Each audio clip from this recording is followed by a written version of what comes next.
everyone, it's Robin, Artist Island Crafts, and welcome to my studio. This is my WIP It Wednesday where I show you the crafty goodness that I've been working on. Thank you guys so much for hanging out with me on the live stream and for watching the replay. I had a lot of fun working on the log cabin blocks. So I managed to get 6 in my 9.5 inch size, completely fit. Well, it's a quilt block. Yes, it's completely finished. Made it up to the 9.5 inches.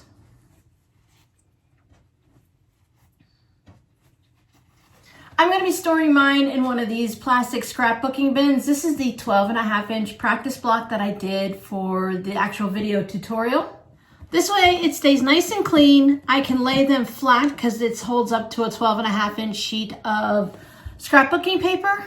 And I won't have to worry about, where did I put them? Did I put them in one of these baskets? Because that's where I usually put them. Did I put them in a Ziploc baggie somewhere? This is what I usually do when I'm working with my patrons on the year-long projects, especially if I want to store the fabric with it. So if I end up needing to store fabric with it, I can keep it all together in one spot.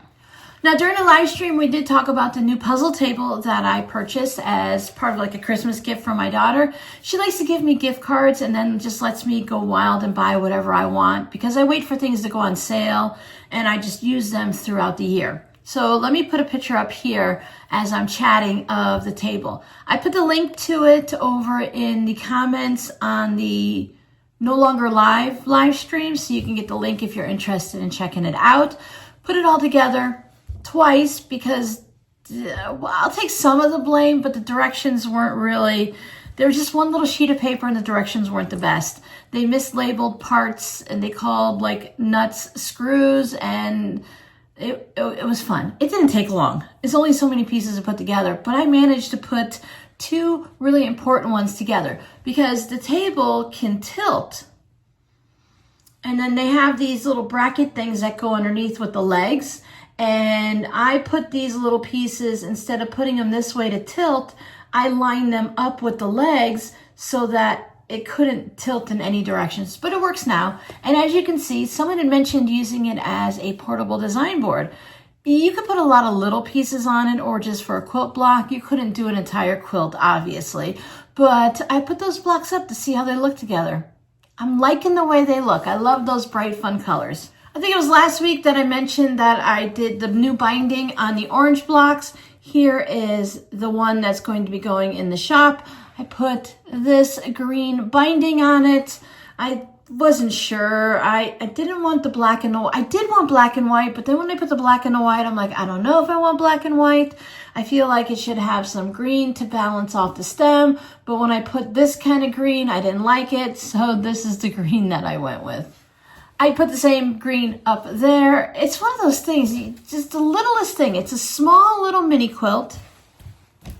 It measures about 8 inches by 10 inches.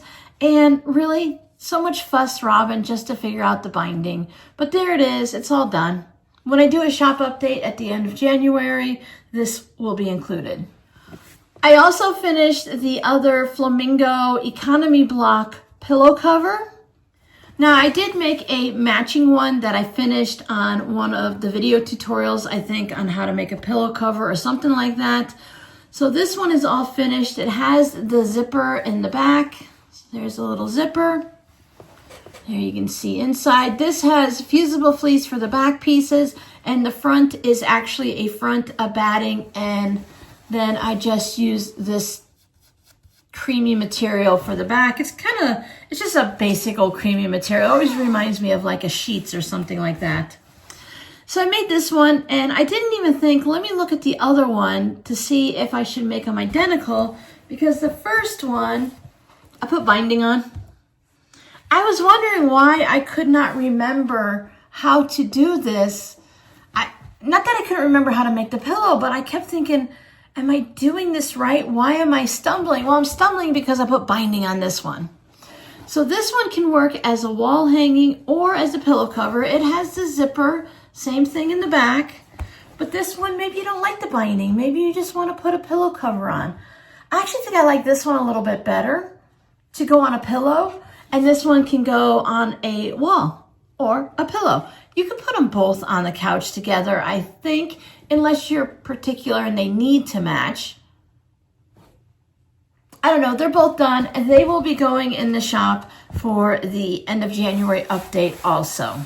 I love, again, my colors, my shades and tones, my brightness, and my flamingos. I love the economy block. It's a great block. You can showcase it in not a lot of different ways, but change up the fabric and how many rounds you do and stuff. And this really, like, this highlights in the center. These, like, this one's a little bit based on the fabric. It's a little bit blurrier, but this one, I think the center fabric really showcases nicely. So you can make them pop the way you have, which fabrics you put where kind of changes the way the look is, and you can put it for any season or holiday. I'm going through my black bins and just trying to finish up projects before I start digging into just the scraps and get them done. And this, I'm considering one of my projects. I'm kind of stalled on it. I have some ideas, but I did discuss it on the live stream. These are the small bins of scraps. These are great. I'm good. I just need to go through them and press the fabrics and put the small ones in the small ones and the big ones in the big ones and pull out the ones that I know that I'm not going to use. But it's kind of frustrating me, these bottom two shelves, to get those organized. The other thing I worked on, I didn't make napkins, but I had to fix the napkins I bought. I found these on Amazon, and I actually had them delivered as a Walmart Plus item. It says it's 100% cotton. I'm going to guess that that's like a linen type material. I'm not really familiar with linen 100%, but it's just a basic napkin. And these were really fun because they had about an inch or so of fringe all the way around. You can kind of see the fringe. These napkins are for me. I use them. I've been wanting to do cloth napkins over paper napkins, but can you see where some of that fringe is sticking out? So I'm going to tell you the end of the story, then I'll go back and tell you the story. But I went ahead and I overcast the edge to kind of minimize the fringing or the fraying, and then I zigzag stitched it down. And the reason I had to do that is the label on these, it's interesting. You get a pack of 4 napkins for like $5 or $6, and they're all basically the same. I always choose whichever ones, we were talking about it in the live stream, I always choose the option that is least expensive because it's just a napkin and I didn't care if they were black or brown. Of course, I always look for the colors I like first and then I just go from there. I think they had some red ones that were also on the lower end, but I didn't really care for those. So I chose these. These are fine. They're great neutrals. They hide a lot of the stains and stuff, but there was one label on it and the label said, do not machine wash or dry. You're supposed to hand wash napkins, but how do they get sanitized and get the funk out of them if they're hand washed? I'm just folding them back up nice and neat while I'm chatting with you. So yeah, I thought, well, they're 100% cotton, so why can't I put them into the washer? Well, you can't see it anymore because it kind of frayed off, but there was like this line of stitching, you see that line of stitching right there? Okay, so they had this line of stitching that goes around it. So I thought, oh, it's got a line of stitching, right? That's gonna keep it from getting too wackadoodle. Well, I wasn't paying attention. It's a straight line of stitching. And I put it in the washer and I opened it up, and as I was throwing things in the dryer, I like to pull things out that don't go in the dryer and things that do go in the dryer and stuff like that. So I'm kind of sorting through like that, and I'm like, wow, I must have left a piece of paper in my pocket because there's fuzzies all over my clothes. Can you tell where we're going? My clothes are a mess. I had to shake them off. I put them in the dryer twice to see if the dryer would blow them off or something like that. It didn't. So then I pulled out the napkins, and you know how when you wash fabric and it comes out like this and it's all knotted together? Well, it frayed probably about 2.5 to 3 inches frayed, and there was this long fringe on it, doubled what it was. I thought, uh-oh, I'm in trouble. So some of my clothes still need to be like lint rolled, but I couldn't deal with it anymore. So here's 3. I have 4, but I'm using the 4th one. They're so large that it's just a little bit of a spot. And what am I going to do? Put it in a dirty laundry? No, you can Just like when you have a paper napkin and the outside gets dirty, I always flip it around to the other side. So if I need to wipe my mouth or my hands again, it's a clean spot. So I figure as a family napkin, me being the family, like a daily use napkin, that you can use this side and then this side and then this side and then this side. There's a couple of 2-3 days uses out of it, or at least 1 day use if that's what you so desire. But I went through and I had to take the rotary cutter and cut off all that fringe, and then I thought, oh my goodness. So I thought I would just go ahead and overcast, not serge because I don't have a serger, to overcast the edge on my Juki. And I'm looking at it and I'm thinking, that's not gonna stop it because this is like a woven fabric. So I thought this is really just, I'd rather spend the extra time now. My daughter texted me with an important question. Now I lost track of where I was. Okay, oh, I thought if, you guys know I get easily distracted. If I'm gonna spend the time now and fix it and then take the chance of putting it in the washer and dryer and have to deal with that mess again, I had fuzzies. The fuzzies are everywhere, okay? You know how it is when you have fabric that frays. So I thought, well, let me go ahead. I overcast it and then I mitered the corner. So I went ahead and I just folded them over, but I did a thing where you fold the corner over, just the corner, and then you can like miter that corner like that. So I thought that'll work. And then I went with another zigzag because my thinking was that if you're going to overcast it, it's kind of like a zigzag, and then maybe a nice little, not satin stitch tight zigzag, but just a nice small wide tight basic zigzag would help. Whoa, would I get stuck on all those ziggy zaggies? That would help to hopefully stop it from fraying. We'll see, because I'm not going to wash them until I can wash all 4 maybe. Well, maybe I'll just wash 1 and test it out, because it'd be better to just have 1 explode in the washer and dryer than to have to deal with 4 again. But the thing with me is I couldn't fold it over like that because I don't like to feel that extra thickness on the edge of the napkin. I guess I'm a little bit particular that way and picky.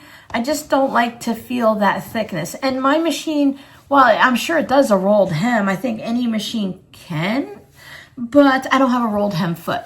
Now, someone did give me a bunch of miscellaneous feet, but I couldn't tell you where they are right now. I know exactly where they were in Florida, but I have 0 clue where they are. Plus, I don't even know if they'll work for my brother or Juki. I've never made a rolled hem before, but if it gets to creating a thick edge on it anyways, I wouldn't like it. So anyway, look, I bought new napkins. I got cloth napkins. I don't use paper plates. I haven't used paper plates in years. I have to hand wash dishes at the end of the day, like the cups I drink out of. Like my water bottle, it has to be hand washed, or at least washed every day. We don't put them in the dishwasher because they're hand wash only. But I didn't have a dishwasher in Florida. So if I'm washing my bottle and I have to wash maybe a bowl, or if I have to wash a pan or glasses and I have to wash the cat food bowls and stuff, I mean, what's the point? I'll just wash a plate. It's not that big of a deal. It's only me. Cloth napkins for the win. I will probably start watching. I don't want to spend $20 for 4 cloth napkins, and I haven't seen anything like just to find the fabric. I wanted to touch the fabric. I didn't know what I wanted. I know there's like linen napkins, and that's what I'm guessing this is. So I also didn't know what size napkins I would need, so I couldn't just buy the fabric. So I just wanted to find some inexpensive ones. So hopefully Walmart will come out with some for the holidays, and I'll just start stacking it up a little. I'll put them in a little basket, and I'll have just different holiday ones and different fun colors that I can choose from. Because I'm the type of person that something is utilitarian as a napkin. If it's just a paper napkin, it's like whatever. It's cheaper to buy the plain white ones than it is to buy the ones with the design on it. And when it's a difference in like $2, $3 cheaper, I'm just going to get the plain ones and I'll be fine with it. Even if it's from the same brand, they cost more to print on them.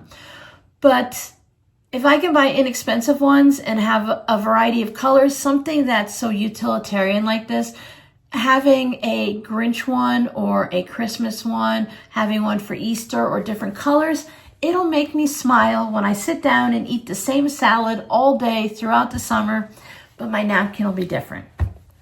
Too much talking about napkins, my goodness. So let me know down below in the comments. Cloth napkins, yes or no? Paper plates, yes or no? My kids all use paper plates, and I can see the benefit of them for some things, but again, it doesn't take me but 5 minutes to do the dishes if it's just me. Maybe 15 with all the people in the house. I don't remember if I gave you a scrappy word of the day on the 2025 WIP It Wednesday last week's discussion. I don't want to tell you what it means unless I can see that it's there. And I don't remember anyone answering it because it's a really interesting abbreviation. So I'm going to give you the one that I gave during the live stream. So the scrappy word for the live stream was SID, and that stands for stitch in the ditch. Once you know, it's like, oh, well, that's simple. We say stitch in the ditch all the time. I think I might even have said those words during the live stream. So this week, your scrappy word of the day is WST, or your abbreviation acronym type thing. So what do you think WST stands for? Now again, I'm going to just give you a hint. It's a really simple one. Once you know it, you'll be like, oh, we say that all the time. Nobody says the abbreviation. We talk about it. You write it out in patterns. You don't say these things. You don't say SID for stitch in the ditch. You say stitch in the ditch. So I have a few fun ones coming up this month that I think you guys are going to enjoy. Thank you guys so much for hanging out with me, and I'll see you guys in the next video. Bye.